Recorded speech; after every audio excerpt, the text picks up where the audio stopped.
Good afternoon, everyone. Today, we will continue with our MOOC course Tribal Studies in India, Interdisciplinary Perspectives and Approaches.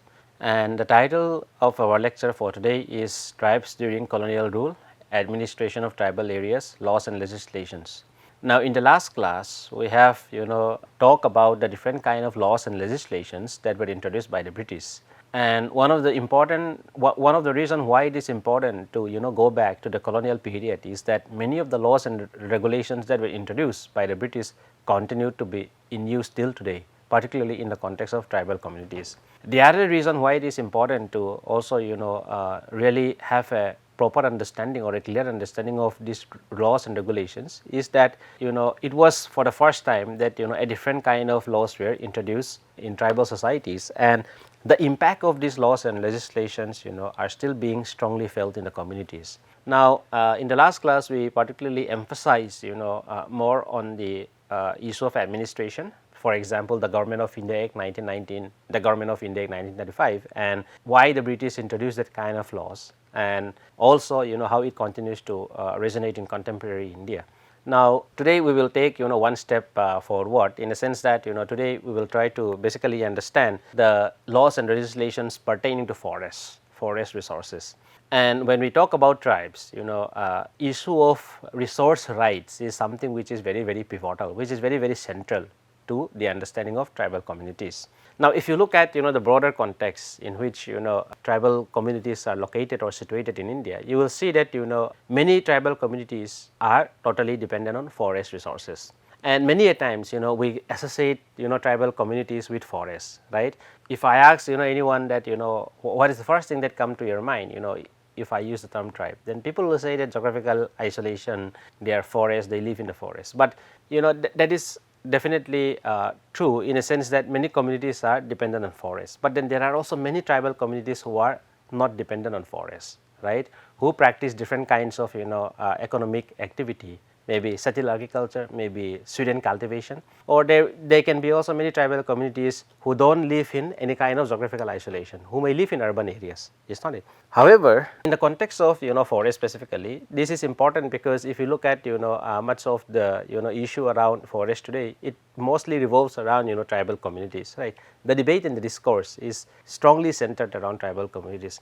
But at the same time, it is also important to know that there are many non-tribal communities who are also very much dependent on forests. What makes the tribal communities central to the discourse of forest rights in the context of India is that almost like 75% of tribal population in India are dependent on forests and its resources. So therefore, it is important to really have a closer look at the way in which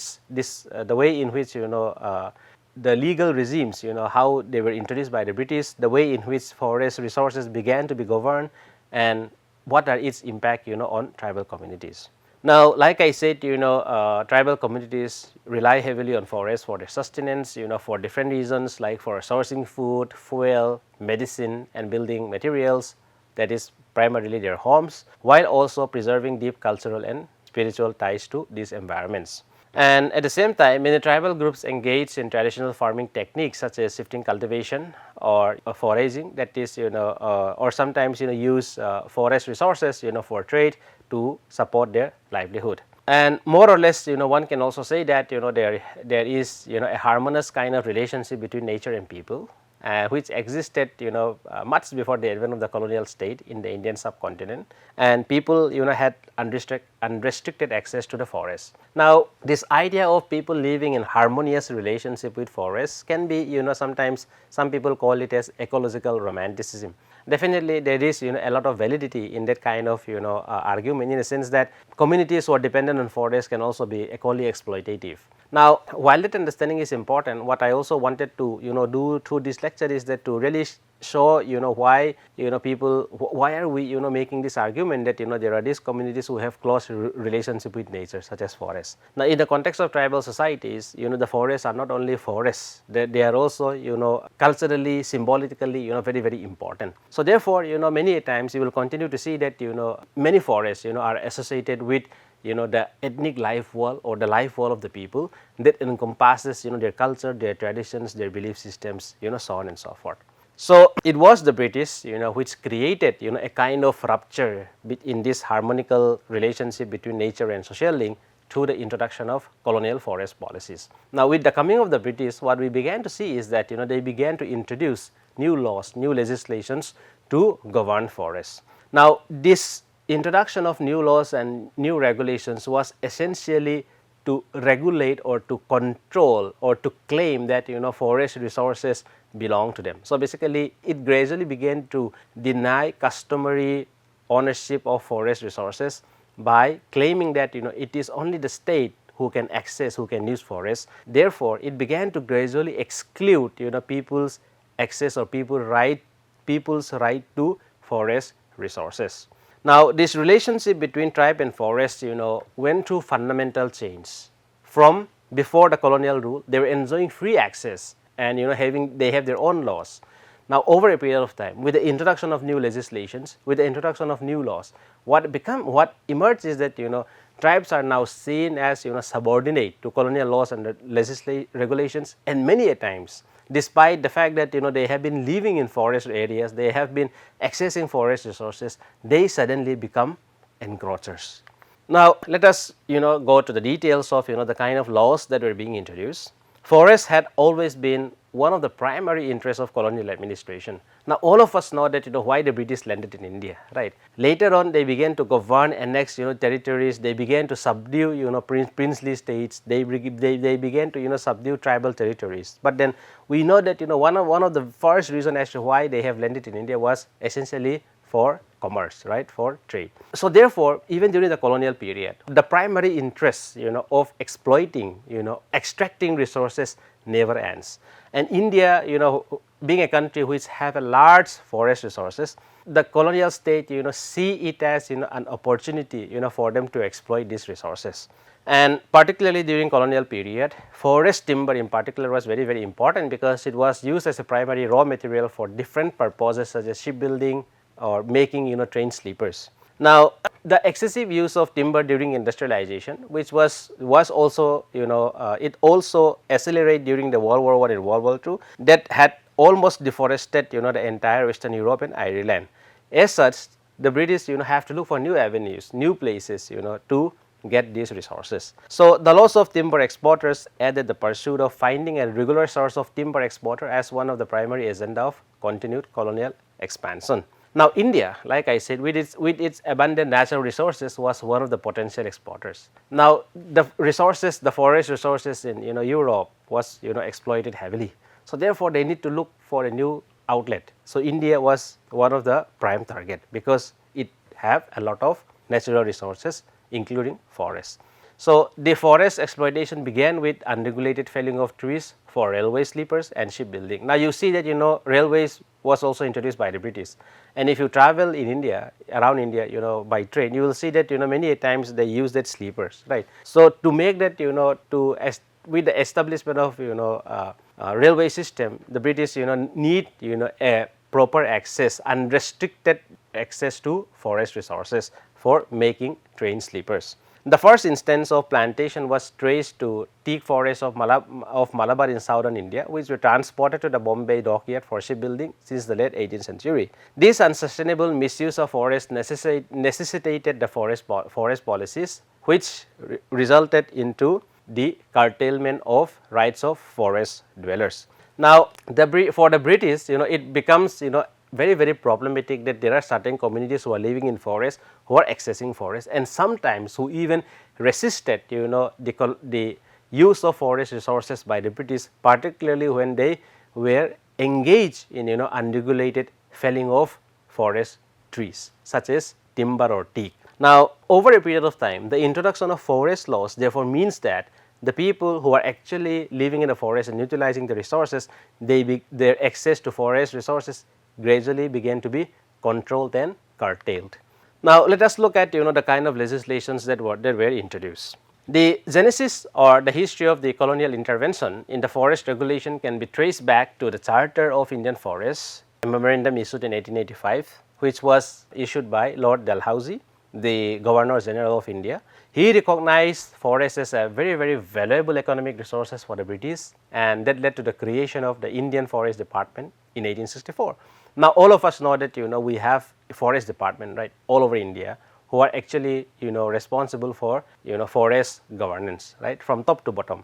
Now, later the Indian Forest Act 1865 was passed with a primary aim to preserve the forest and prevent violations. Now, one of the language that has been used consistently even till today is that we see these laws and regulations as actually to protect the exploitation of forest resources, to prevent deforestations, to prevent any kind of unwanted unwanted access or unwanted use of forest resources for exploitation or for mere commercial use. So, laws are presented in such a manner that the laws were actually meant to protect and preserve forest resources.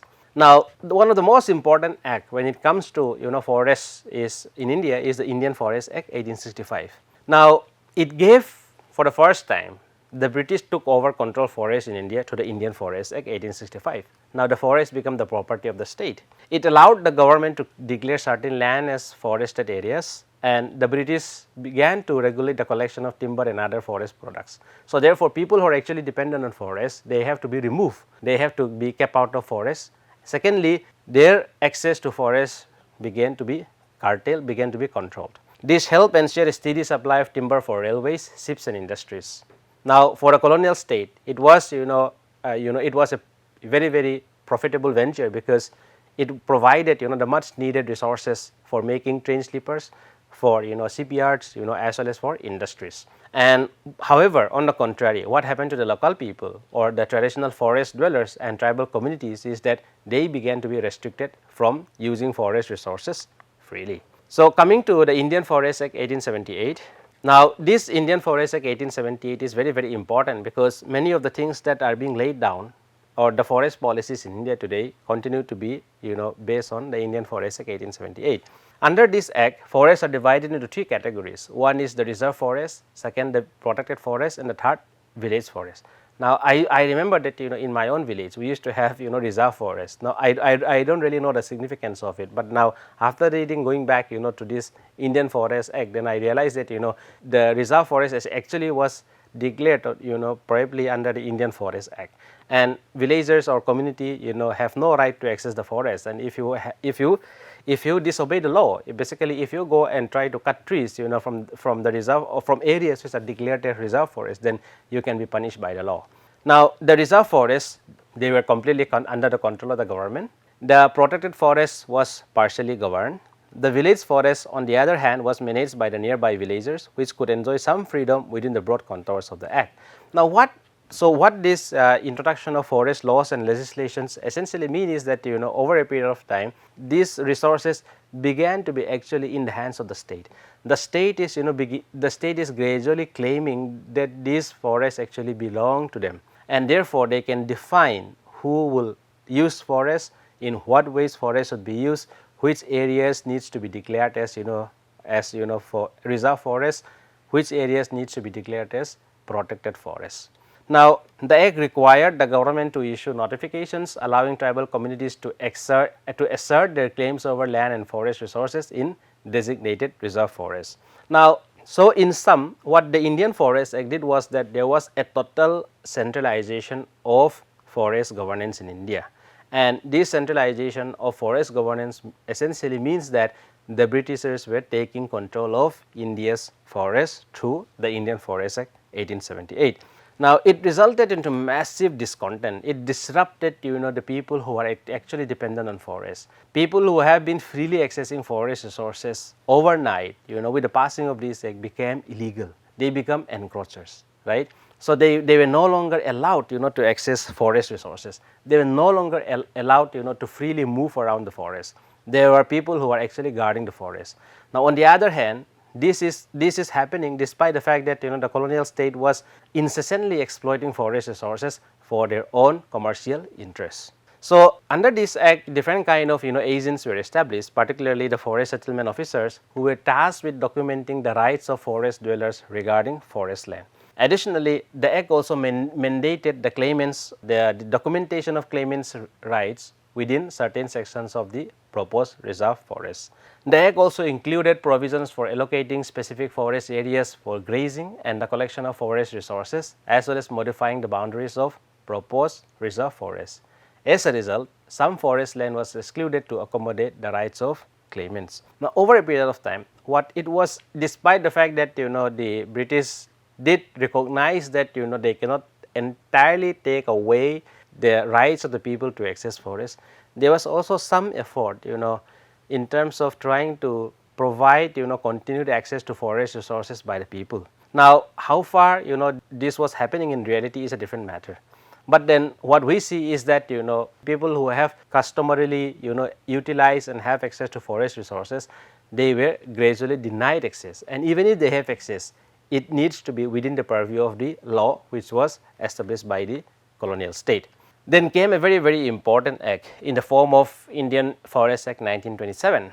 Now, this act is very, very important because it significantly affected the forest dependent communities. Now, like I said, as we speak today, there are more than 70% of tribal population in India who are actually dependent on forests, and out of this many people continue to live in forest areas. Many times you will see that there are a lot of contestations and conflict between the government and the tribal populace, particularly because they were continually being removed from these areas. So, the Indian Forest Act 1927, when it was introduced, it also had significant impact because it impacted it greatly impact or affect the forest dependent communities by imposing restriction on their traditional rights over forest resources. Now, in many tribal society, you will see that particularly in Northeast India as well, you will see that there are this a strong notion of community forests, or lands in many communities are still being owned by the community. There are no notion of private property. Now, customary rules and customary norms govern the way in which resources, its utilizations are being distributed within the community. But with the coming of laws like Indian Forest Act 1927, these things started changing, and under the act it introduced penalties and legal procedures that aim at increasing state control over forests while reducing the rights of local people. Like I said, all of these laws, one of the primary objective is to centralize forest control, and this centralization of forest control essentially means that the state is taking over the rights of utilizing, the rights of extracting from forest resources.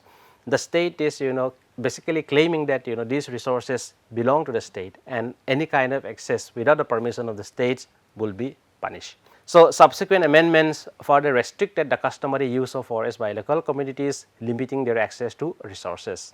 And the law was enacted essentially to strengthen and improve the effectiveness of previous forest regulations. Now, by the time the Indian Forest Act 1927 came into being, we have seen several laws and legislation which were already in place, and these laws and legislations gradually enabled the state to claim forest resources, but on the other hand it gradually deny or continually deny people access to forest resources. Now, the Indian Forest Act only came to bolster existing laws and regulations, but at the same time it significantly affect the people who are actually dependent on forest resources for their livelihood. Now, under this act, forest officers carried out routine inspections to assess forest conditions, identify unlawful activities, and ensure adherence to legal regulations. For instance, as per the section 27 of the act, the state government has the authority to grant forest officers specific powers such as entering land, conducting surveys and demarcations, summoning witness, requesting documents, issuing search warrants, investigating forest related offences, and documenting evidence. Now, there are specific agents which are being recruited, such as the forest officers, who are responsible to ensure that the laws are implemented on the ground.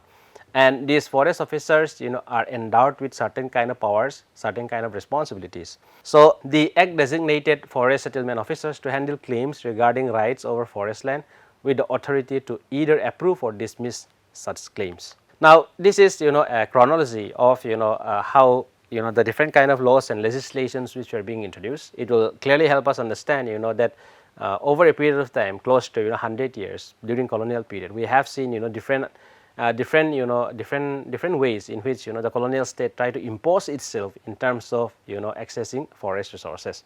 In 1864, the Indian Forest Department was established, introducing the concept of scientific forestry, which was very popular during the 19th century. 1878, the Indian Forest Act 1878 raised conflicts with over forest land ownership, distinguishing between rights and privileges, which led to resistance from forest dependent communities. Then came 1927, which we just discussed, the Indian Forest Act, which categorized forests into three types: reserve forest, protected forest, and village forest. You might have seen that in your own community, in your own state that you come from, there are certain areas which are designated as protected forests. There are certain areas which are designated as reserve forests. Now, it only means that most of the laws that are being introduced by the colonial state continue to be in use even till today. And 1930s, state level forest department were created to oversee forest management and regulation. So, it is not these laws definitely were introduced, and it gives a lot of upper hand to the state or the colonial state, but then these were not without resistance. It created a havoc in the life of many tribal communities, and this resistance resulted into a widespread anger, and there was a lot of protest by tribal communities in the form of rebellions, in the form of attacking the British establishment. Now, what we see is that many of the discontents that we see, many of the tribal social movements that we see during the colonial period was essentially directed at the colonial state, when particularly because tribal communities were gradually being dispossessed from their land, from the resources that they have had access to for a long period of time. Now, some of the well known revolt, well known movements are the Coal Rebellion 1831 to 32, which protests against land dispossession, increased rent and forced labor imposed by British authorities. The Santhal Rebellion is something which is still being talked about till today, led by Sidhu and Kanhu Murmu. It was a mass movement against exploitation by landlords, moneylenders and British officials. The Bastard Uprising of 1911, tribal resistance against British interference in local governance and forest policies. The Kon and Tana Bhagat movements. The Kon Malias and the Tana Bhagat engaged in civil disobedience, opposing taxation and oppressive laws imposed by the British. Now, these are not the exclusive list. There are a lot of number of rebellions and number of revolts that took place during colonial period, particularly when tribal faced a lot of economic deprivation, essentially because of the dispossession that they experienced under the hands of the colonial rule. Now, even till today, you will see that we have come far ahead in terms of providing forest rights to tribal communities. But what I wanted to say was that the foundation of the forest laws in India was not to grant or legally recognize the rights of forest dwellers, but rather it was all about centralizing the the state, the power of the state to dictate, to rule and to declare areas as forests, and over a period of time continually deprive people who are being dependent on forests. So, in the future classes, we will be talking in more extensive detail about how these laws and legislations continue to impact tribal society, and the kind of discontents and resentments that we see in many parts of tribal regions in India continue to have have a deep impact. These colonial laws and legislations continue to have a deep impact even in contemporary tribal society today. So, I'll stop here. Thank you so much.